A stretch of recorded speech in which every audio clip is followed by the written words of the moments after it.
آینده بیت کوین الان سر یه دوراهی خیلی حساسه. قراره با یه جهش بزرگ روبرو بشیم یا یه سقوط وحشتناک. امروز ما 2 دیدگاه کاملا متضاد از غول‌های مالی رو بررسی می‌کنیم تا ببینیم چی در انتظارمونه.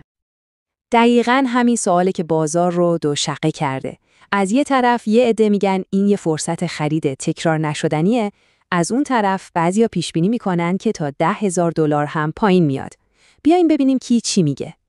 خب تو یه طرف رینگ سیتی بانک رو داریم، یه غول مالی با ارزش 1.7 تریلیون دلار که خیلی هم خوشبینه. اون طرف دیگه بلومبرگ اینتلیجنسه که داره آژیر خطر رو به صدا در میاره. بریم هر 2 دیدگاه رو با هم بررسی کنیم. خیلی خوب. اول از همه بریم سراغ دیدگاه خوشبینانه. دلیل اصلی این همه خوشبینی چیه؟ جوابش اینجاست. باید ببینیم کیا دارن بیت کوین میخرن. اینطور که پیداست سرمایه‌گذارای بزرگ، همونایی که بهشون میگیم نهنگ، دارن حسابی دارایی‌هاشون رو بیشتر میکنن.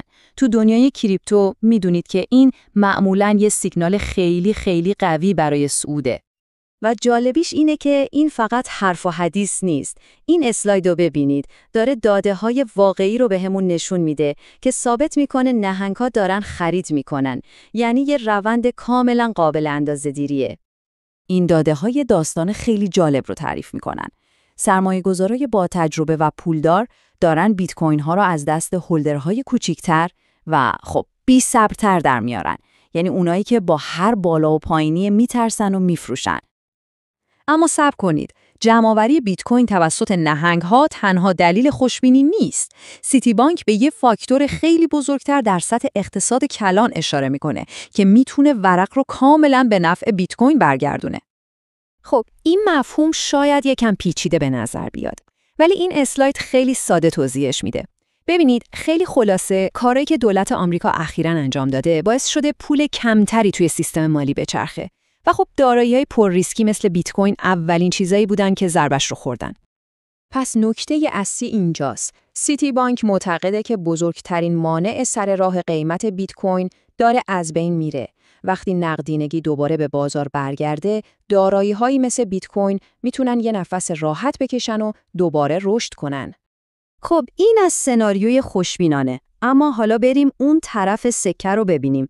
چرا بلومبرگ داره پیشبینی یه سقوط بزرگ رو میکنه؟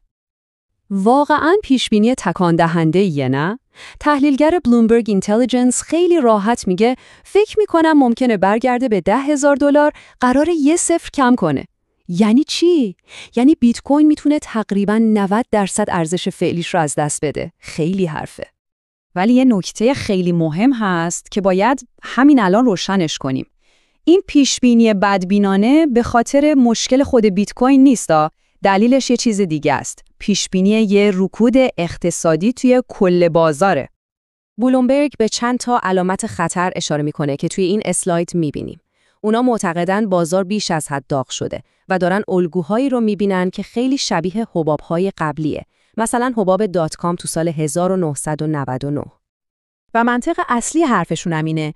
اگه همه چیز بریزه، بیت کوین که همیشه نوسانش زیاد بوده، میتونه از همه بیشتر بریزه. یعنی این یه ریسکیه که به کل بازار مربوطه، نه فقط به خود بیت کوین. خب حالا ما موندیم و 2 آینده کاملا متفاوت. چطوری میتونیم این 2 رو با هم جور در بیاریم؟ به نظرم جواب توی نوع نگاه ما و بازه زمانی هست که در نظر میگیریم.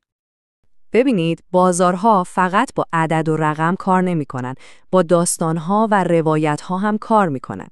و داستان بلند مدت کریپتو هنوز داره نوشته میشه.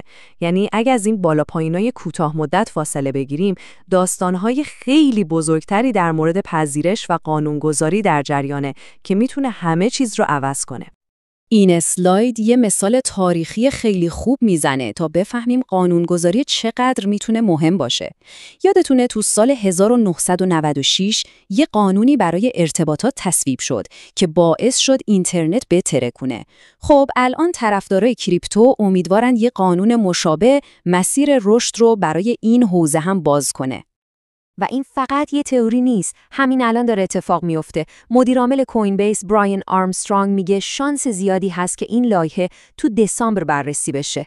این خودش میتونه یه کاتالیزور بزرگ برای بازار باشه. این هم یه تیکه مهم دیگه از پازل پذیرش بلند مدت. غول‌های مالی مثل ویزا دارن فناوری کریپتو رو وارد سیستماشون میکنن. این دیگه یه گوشه دنج و کوچیک برای خوره‌های تکنولوژی نیست. داره تبدیل میشه به بخشی از زیرساخت مالی جهانی. این اسلاید به نظرم کل بحث رو جمع‌بندی میکنه.